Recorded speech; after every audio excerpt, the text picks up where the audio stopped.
بسم اللہ الرحمن الرحیم۔ بسم اللہ الرحمن الرحیم۔ السلام علیکم عزیز طلبہ کرام، امید آپ حضرات خیریت سے ہوں گے۔ آج ہمارا صحیح مسلم کا سبق نمبر 110 ہے، جس کا عنوان ہے باب لا يدخل الجنت الا نفس مسلمہ۔ سبق شروع کرنے سے پہلے خلاصہ جات کو ایک نظر دیکھ لیں۔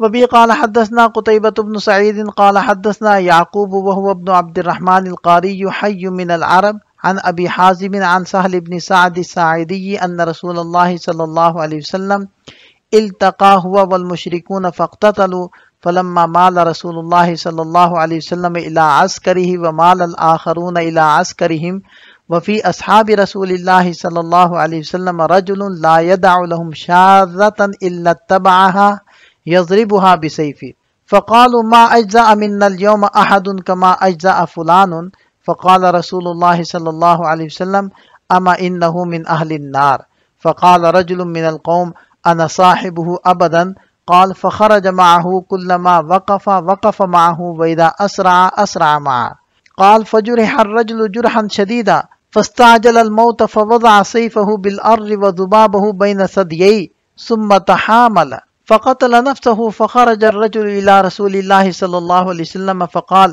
أشهد أنك رسول الله، قال وما ذاك؟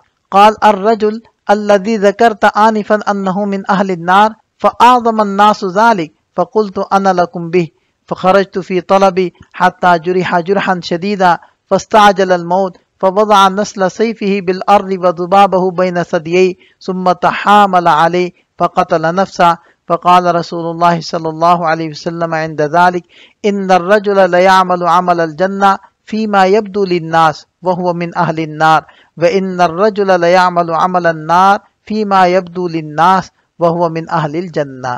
حضرت سہل بن سعد الساعدی رضی اللہ عنہ سے روایت ہے کہ نبی پاک صلی اللہ علیہ وسلم اور مشرکین کا آمنا سامنا ہو گیا تو لڑائی ہوئی۔ جب نبی پاک صلی اللہ علیہ وسلم اپنے لشکر کی طرف واپس ہوئے اور دوسرے اپنے لشکر کی طرف پلٹے تو آپ علیہ السلام کے اصحاب میں ایک شخص ایسا تھا جو الگ تھلگ کسی لشکری کو چھوڑتا نہ تھا، اس کا پیچھا کر کے اپنی تلوار سے اس کا کام تمام کر دیتا تھا۔ تو صحابہ میں سے بعض نے کہا کہ ہم میں سے آج کوئی اتنا کام نہ آیا جتنا فلاں شخص آیا۔ نبی پاک صلی اللہ علیہ وسلم نے فرمایا جان لو وہ اہل جہنم میں سے ہے۔ ایک آدمی کہنے لگا کہ میں مستقل اس کے ساتھ رہوں گا، چنانچہ وہ شخص اس آدمی کے ساتھ جا نکلا۔ وہ جب بھی کہیں ٹھہرتا تو یہ بھی ٹھہر جاتا، اور جب وہ تیز چلتا تو یہ بھی تیز چلنے لگتا۔ وہ آدمی جنگ میں شدید زخمی ہو گیا اور جلدی موت کی تمنا کرنے لگا، اور اپنے تلوار کا دستہ زمین میں گاڑا اور اس کی نوک اپنی چھاتیوں کے درمیان رکھی، پھر اپنی تلوار پر دباؤ ڈالا یہاں تک کہ اپنے آپ کو ہلاک کر لیا۔ اس وقت وہ آدمی نبی پاک صلی اللہ علیہ وسلم کے پاس جا پہنچا اور کہا کہ میں گواہی دیتا ہوں کہ آپ اللہ تعالیٰ کے سچے رسول ہیں۔ نبی پاک صلی اللہ علیہ وسلم نے فرمایا قصہ کیا ہے؟ اس شخص نے کہا کہ آپ کچھ دیر قبل بتلا رہے تھے کہ یہ آدمی جہنمی ہے، تو لوگوں کو یہ بات بہت بڑی لگی اور میں نے کہا کہ میں تم لوگوں کی خاطر اس کی نگرانی کروں گا۔ میں اس کی طلب میں نکلا یہاں تک کہ وہ شدید زخمی ہو گیا اور جلدی موت کی تمنا کرنے لگا، اور اسی جلدی میں اپنے تلوار کا دستہ زمین میں گاڑا اور اس کی نوک کو اپنے سینے پر کیا اور تلوار پر اپنا دباؤ ڈالا اور خودکشی کر لی۔ نبی پاک صلی اللہ علیہ وسلم نے اس وقت فرمایا بے شک ایک آدمی اہل جنت کے سے اعمال کرتا رہتا ہے، بظاہر لوگوں کی نظروں میں وہ اہل جنت میں سے ہوتا ہے، لیکن حقیقتاً وہ اہل جہنم میں سے ہوتا ہے۔ اور بعض اوقات انسان لوگوں کی نظروں میں جہنم کے اعمال کرتا رہتا ہے اور فی الواقع وہ اہل جنت میں سے ہوتا ہے۔ اس اسناد کے رجال 4 ہیں۔ قتیبہ بن سعید جن کا نام یحییٰ ہے، ثقۃ ثبت۔ دوسرے ہیں یعقوب بن عبد الرحمن القاری المدنی، ثقۃ۔ تیسرے ہیں ابو حازم سلمہ بن دینار الاعرج، ثقۃ عابد۔ چوتھے ہیں سہل بن سعد الساعدی جن کا مکمل نام ہے سہل بن سعد بن مالک بن خالد بن ثعلبہ، خزرجی ہیں، انصاری ہیں۔ اس اسناد کے لطائف کو ذکر کر رہے ہیں کہ یہ امام مسلم رحمۃ اللہ علیہ کی رباعیات میں سے ہے، اور یہ امام مسلم رحمۃ اللہ علیہ کی اعلیٰ ترین اسناد میں سے ایک ہے، اور رباعیات ان کی کتاب کے اندر کل 9 ہیں، اور اس کے رجال سے ستہ کے رجال ہے، مدنی راویوں کا تسلسل ہے، اور اس میں ایک راوی ہے جن کا نام قتیبہ ہے۔ یہ واحد امام مسلم رحمۃ اللہ علیہ کے استاد ہیں جن کا نام قتیبہ ہے۔ اور راویوں کے اندر جن حضرات کی کنیت ابو حازم ہے یہ 6 ہیں جن کا تذکرہ پیچھے گزر چکا ہے، اور صحابی سہل بن سعد صحابی بن صحابی ہیں۔ مدینہ طیبہ میں صحابہ کرام میں سے جنہوں نے سب سے آخر میں وفات پائی یہ وہی ہیں، اور انہوں نے 91 ہجری کے اندر وفات پائی، اور اس وقت ان کی عمر 100 سال تھی۔ حی من العرب، یعنی یہ جو راوی کے نام کے ساتھ القاری کا لفظ ہے یہ قارہ نامی ایک قبیلہ ہے، اس کی طرف منسوب ہے۔ اور فلما مال رسول اللہ صلی اللہ علیہ وسلم الی عسکرہ، اس کا مطلب ہے کہ جب نبی پاک صلی اللہ علیہ وسلم قتال سے فارغ ہو کر لوٹ آئے۔ اور شاذہ اور فاذہ اس کا مطلب ہے ایسا شخص جو اپنی جماعت سے الگ ہو جائے، اور ما اجزاء من اليوم کا مطلب ہے کہ ان صاحب نے ہمیں کیا ہی بے پرواہ کر دیا، اور یہ تو ہمارے لیے کیا ہی کافی ہو گئے۔ جب صحابہ نے اس شخص کی تعریف کی تو آپ علیہ السلام نے ارشاد فرمایا کہ وہ تو جہنمی ہے۔ تو اس پر صحابہ کرام حیران پریشان ہو گئے کہ جب وہ شخص عبادت کے اندر اور جہاد کے اندر اس قدر آگے بڑھا ہوا ہے، وہ اگر جہنمی ہے تو پھر ہمارا کیا بنے گا؟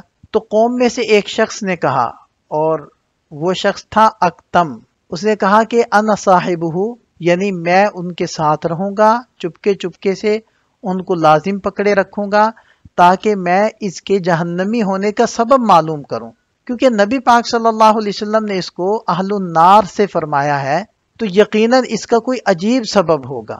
اور نسل کہتے ہیں تلوار کی دھار کو یا اس کے پھل اور نوک کو۔ یہاں مزید اس کی تشریح موجود ہے بحر المحیط کے حوالے سے کہ جب نبی پاک صلی اللہ علیہ وسلم نے ارشاد فرمایا کہ وہ اہل النار میں سے ہے، تو بخاری شریف کے اندر روایت ہے کہ اینا من اہل الجنہ، تو پھر ہم میں سے جنتی کون ہے اگر وہ اہل النار میں سے ہے۔ اور یہاں بھی مذکور ہے کہ وہ صاحب جنہوں نے کہا تھا کہ میں اس شخص کے ساتھ ساتھ رہوں گا وہ اقسم بن ابی الجون تھے۔ اور انا صاحبہ ابداً، اس کی تشریح قاضی ایاز رحم اللہ فرما رہے ہیں اے لا افارقہ، کہ میں اس سے جدا نہیں ہوں گا اور اس کے پیچھے پیچھے رہوں گا تاکہ اس کے انجام کو میں پہچان لوں۔ حضرات صحابہ کرام کو اس کے انجام کے اندر کوئی شک نہیں تھا، یا نبی پاک صلی اللہ علیہ وسلم کی خبر کے اندر ان کو کوئی شک نہیں تھا۔ اصل میں اس شخص کا ظاہر یہ تھا کہ وہ اللہ کے دین کی مدد اور نصرت کر رہا تھا اور حسن بصیرت اس کے اندر موجود تھی۔ تو صحابہ کرام یہ دیکھنا چاہتے تھے کہ ایسا شخص اہل نار میں سے کیسے ہوگا، یعنی کہ اس کا سبب کیا بنے گا، تاکہ ہمارا یقین اور زیادہ ہو جائے اور ہماری بصیرت اور زیادہ بڑھ جائے۔ آپ علیہ السلام نے ارشاد فرمایا کہ بظاہر ایک آدمی اہل جنت کے کام کرتا رہتا ہے لیکن حقیقت میں وہ جہنمی ہوتا ہے۔ امام قرطبی رحم اللہ فرماتے ہیں کہ یہ دلیل ہے اس بات پر کہ اگر انسان اپنے جہاد کے اندر مخلص نہیں ہوگا تو پھر اس کا جہاد اس کو جنت میں لے جانے کا سبب نہیں بنے گا۔ اور ایک روایت کے اندر اس شخص نے یہ وضاحت کر دی تھی کہ انما قاتلت عن احساب قومی، کہ میں تو اپنی قوم کی وجہ سے لڑا ہوں۔ تو اس سے بھی پتہ چلتا ہے کہ اس شخص کے اندر ریا تھا، وہ اللہ کے لیے نہیں لڑ رہا تھا۔ یہ حدیث متفق علیہ ہے، اور دیگر ائمہ حدیث نے بھی اپنی اپنی کتابوں کے اندر اس حدیث کو نقل کیا ہے جس کی یہاں پوری تفصیل موجود ہے۔ یہاں اس حدیث پاک کے فوائد کو ذکر کیا جا رہا ہے۔ پہلا فائدہ تو اس سے یہ ہمیں حاصل ہوتا ہے کہ اپنے آپ کو قتل کرنا کبیرہ اور ہلاک کر دینے والے گناہوں میں سے ہے، اور یہ ایمان کے منافی عمل ہے، اسی وجہ سے اس کو ابواب الایمان میں ذکر کیا گیا ہے۔ دوسری بات یہ پتہ چلتی ہے کہ کبھی بھی اپنے اعمال پر اعتماد نہیں کرنا چاہیے، ہمیشہ اللہ تعالیٰ کے فضل اور اس کی کمال رحمت کے اوپر انسان کو اعتماد کرنا چاہیے اور اسی کی امید رکھنی چاہیے۔ اور یہ جو اسلوب کلام ہے کہ لا یدع لہم شاذہ، اس اسلوب کلام سے پتہ چلتا ہے کہ اپنی گفتگو میں مبالغہ پیدا کرنے کے لیے کنایہ کا استعمال کرنا بھی درست ہے۔ اور یہ بھی پتہ چلا کہ اعمال کا دار و مدار خاتمے پر ہے، کبھی بھی وقتی اور موجودہ اعمال کے اوپر انسان کو دھوکے میں نہیں آنا چاہیے۔ اور اس حدیث پاک سے ہمیں یہ بھی سبق ملتا ہے کہ جو بھی شخص جہاد کے اندر مقتول ہو جائے تو علل اطلاق ہر ایک کو متعین کر کے یہ نہیں کہنا چاہیے کہ یہ شہید ہے، اگرچہ دنیا کے اندر ظاہری احکام کے اندر اس کو شہید ہی کہا جائے گا۔ اور اسی طرح کے الفاظ اور مفہوم حضرت عمر فاروق رضی اللہ عنہ سے بھی مروی ہے کہ انہوں نے فرمایا کہ ہر مقتول کو شہید مت کہو، کیونکہ ہمیں نہیں پتا کہ اس کی نیت کیا تھی، البتہ یوں کہنا چاہیے کہ جو شخص اللہ کے راستے میں قتل کیا گیا وہ جنتی ہے۔ تو متعین کر کے کسی کے اوپر حکم نہ لگاؤ، بلکہ مطلق یہ بات ذکر کر دو۔ ابھی قال حدثني محمد بن رافع قال حدثنا الزبيري وهو محمد بن عبد الله بن الزبير قال حدثنا شيبان قال سمعت الحسن يقول ان رجلا ممن كان قبلكم خرجت به قرحة فلما آذته انتزع سهما من كنانته فنكأها فلم يرقد دم حتى مات قال ربكم عز وجل قد حرمت عليه الجنة ثم مد يده إلى المسجد فقال اي والله لقد حدثني بهذا جندب عن رسول اللہ صلی اللہ علیہ وسلم فی هذا المسجد۔ حضرت حسن رحمۃ اللہ علیہ سے روایت ہے، انہوں نے فرمایا کہ تم میں سے پہلی امتوں میں ایک شخص تھا، اس کے ایک پھوڑا نکل آیا، جب اس پھوڑے نے اسے زیادہ اذیت دی تو اس نے اپنے ترکش سے تیر نکالا اور اسے پھوڑ دیا، اس سے خون بہنے لگا اور بند نہ ہوا یہاں تک کہ وہ مر گیا۔ اللہ تعالیٰ نے فرمایا میں نے اس کے اوپر جنت حرام کر دی۔ پھر حضرت حسن بصری رحم اللہ نے اپنا ہاتھ مسجد کی طرف پھیلایا اور کہا کہ خدا کی قسم یہ حدیث مجھ سے حضرت جندب بن عبداللہ البجلی رضی اللہ عنہ نے نبی پاک صلی اللہ علیہ وسلم سے نقل کرتے ہوئے بیان فرمائی ہے اس مسجد میں۔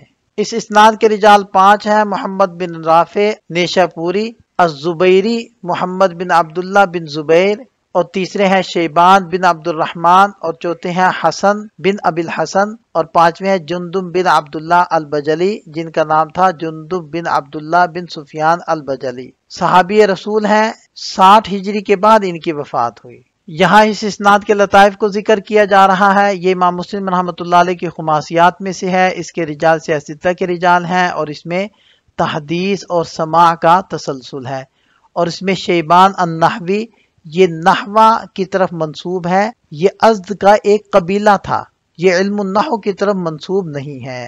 یہ روایت میں متفق علیہ ہے، اور دیگر ائمہ حدیث نے بھی اپنی اپنی کتابوں کے اندر اس روایت کو ذکر کیا ہے۔ اس روایت سے پتہ چلتا ہے کہ دوسرے انسان کو قتل کرنا کتنا بڑا جرم ہے، کیونکہ جب انسان اپنے آپ کو قتل کرتا ہے وہاں تو مدعی بھی کوئی نہیں ہوتا، پھر بھی ایسا کرنا حرام ہے تو کسی دوسرے کو قتل کرنا کیسے جائز ہوگا؟ اور اس روایت سے پتہ چلتا ہے کہ بندے کے اوپر اللہ تعالیٰ کے بھی کچھ حقوق فرض ہیں، اور اللہ نے اپنی رحمت سے اپنے بندوں کو پیدا کیا ہے، اور بندے اللہ تعالیٰ کی ملکیت ہے، لہذا بندوں کو یہ اختیار نہیں ہے کہ وہ اپنے آپ کو قتل کریں۔ اور اس روایت کے اندر سابقہ امت کا ایک واقعہ بیان کیا گیا تاکہ ہم اس سے عبرت حاصل کریں اور اس نافرمانی سے بچیں۔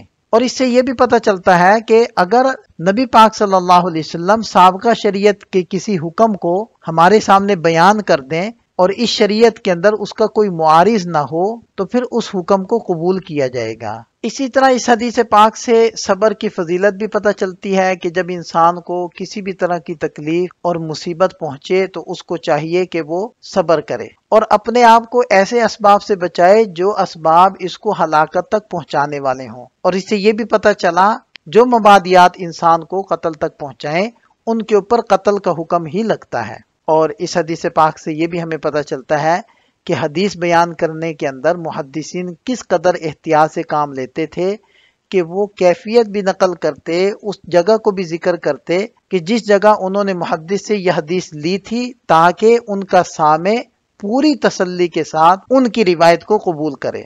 وبی قال حدثنا محمد بن ابی بکر المقدمی قال حدثنا وهب بن جریر قال حدثنا ابی قال سمعت الحسن يقول حدثنا جندب بن عبد الله البجلي في هذا المسجد فما نسينا وما نخشى أن يكون كذب على رسول الله صلى الله عليه وسلم قال قال رسول الله صلى الله عليه وسلم خرج برجل في من كان قبلكم خراج فذكر نحوه۔ خراج کا معنی وہی پھوڑا ہے، بقیہ حدیث سابقہ روایت کی طرح ہی انہوں نے نقل کی۔